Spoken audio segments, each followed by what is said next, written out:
নবীজি সাল্লাল্লাহু আলাইহি ওয়াসাল্লামের নবুয়তের আগের সময়টি ছিল এক অন্ধকারাচ্ছন্ন যুগ। কারো মাঝে সত্য মিথ্যার তারতম্য করার ক্ষমতা বাকি ছিল না বললেই চলে। তবুও আনাচে কানাচে তখনও দু চারজন লোক ছিল যাদের মাঝে হক ও বাতিলের বোধ বেঁচে ছিল। তাদের অন্তর তাদেরকে সত্যের দিকে, সরল পথের দিকে টেনে নিয়ে গেছে। এই লোকগুলোকে বলা হয় হানিফ, বহু বচনে হুনাফা। পবিত্র কোরআনের সূরা আল বাইয়িনাতে এই শব্দটির উল্লেখ আছে। এই পর্বে আমরা শুনব হুনাফাদের গল্প। পৌত্তলিক সেই সমাজে হাতে গোনা অল্প কজনই ছিলেন যারা তাওহীদে বিশ্বাস করতেন এবং শিরককে প্রত্যাখ্যান করেছিলেন। সমাজের কলুষতা তাদের অন্তরকে দূষিত করতে পারেনি। হুনাফাদের আলোচনায় প্রথম যে নামটি আসে সেটা হলো কোস ইবনে সাঈদা। তিনি কুরাইশদের কেউ ছিলেন না, ছিলেন বনু ইয়াদ গোত্রের। বলা হয়ে থাকে তিনি অনেক দিন বেঁচে ছিলেন, ৮০ বা ৯০। কেউ কেউ বলে থাকে ১০০ কিংবা ১৫০ বছর। রাসূলুল্লাহ সাল্লাল্লাহু আলাইহি ওয়াসাল্লামের বয়স যখন ২০-এর ঘরে, তখন কোসের সাথে তার দেখা হয়েছিল। কোস ইবনে সাঈদা হজ করতে মক্কায় আসতেন। তিনি তার লোকদের বলতেন, ইয়াদের লোকেরা, কোথায় আজ সামুদ জাতি, কোথায় আজ আদ জাতি? তোমাদের বাবারা আজ কোথায়? কোথায় তোমাদের দাদারা? আমি আল্লাহর নামে শপথ করে বলছি, তোমরা যে ধর্মের উপরে আছো তার থেকে ভালো ধর্ম অবশ্যই আছে।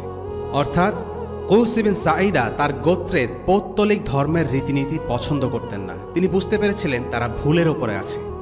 তার অন্তরে তাওহীদের চেতনা ছিল বলেই তিনি বুঝতে পারতেন তার গোত্রের লোকেরা ভুলের ওপরে আছে। কিন্তু যেহেতু তখন রাসূলুল্লাহ সাল্লাল্লাহু আলাইহি ওয়াসাল্লামের আগমন হয়নি, তাই আনুষ্ঠানিকভাবে তিনি ইসলাম গ্রহণ করেননি।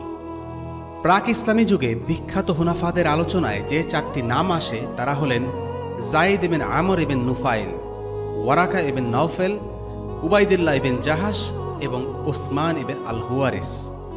প্রথমে আসা যাক যায়েদ ইবনে আমর ইবনে নুফাইলের ব্যাপারে।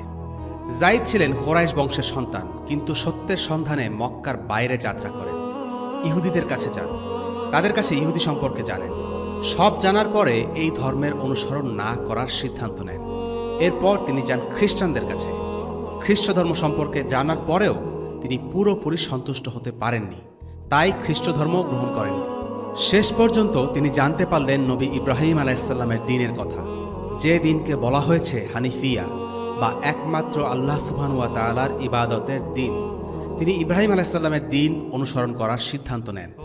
ফলে একজন হানিফি হিসেবে তিনি শুধুমাত্র এক আল্লাহর ইবাদত করতে লাগলেন। মক্কার শিরকের গভীর আধার সাগরে যায়েদ বিন নুফাইল যেন একাই স্রোতের বিপরীতে যাচ্ছিলেন। তিনি ছাড়া এক আল্লাহর ইবাদতের কথা বলার আর কেউই ছিল না।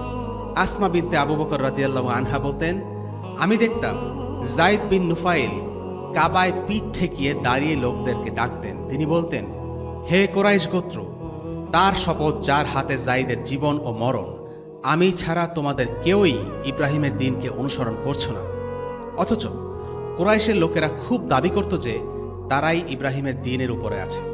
যায়েদ আরও বলতেন, হে আল্লাহ, আমি যদি একটু জানতে পারতাম কোন পথ তোমার সর্বাপেক্ষা পছন্দনীয়, আমি সেই পথেই তোমার ইবাদত করতাম, কিন্তু আমি তো তা জানি না।